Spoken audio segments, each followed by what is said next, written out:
Pag sinabi mong sino si Mary Grace Piatos, ang tanong na yun, sino ang susunod naming papatayin? Yun ang equivalent.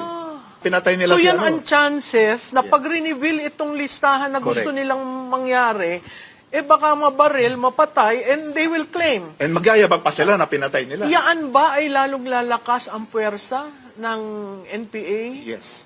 sa atin pag yung sinapiatos? Kasi sinasabi nila, mandali lang yan, 11 days na gastos, binulsa ang pera, etc. Hindi naman daw talaga napunta sa, dahil hindi ma-reveal yung mga nom de guerre or alias na ginagamit. Pag sinabi mong sino si Mary Grace Piatos, ang tanong na yun, sino ang susunod naming papatayin? Yun ang equivalent.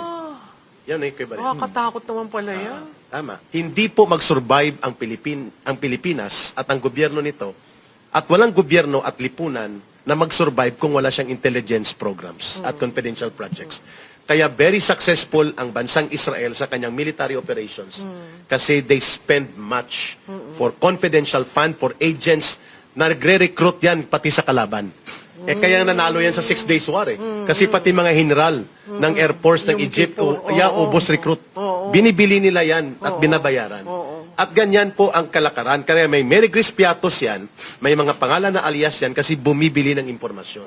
And that is called tradecraft and that is called intelligence protocols. Hindi yan mali. Hindi alam ng mga legislators yan? Malamang. Kung alaman nila, they try to ignore sapagkat ang intensyon nila ay palabasin na nangungurakot si Vice President. No.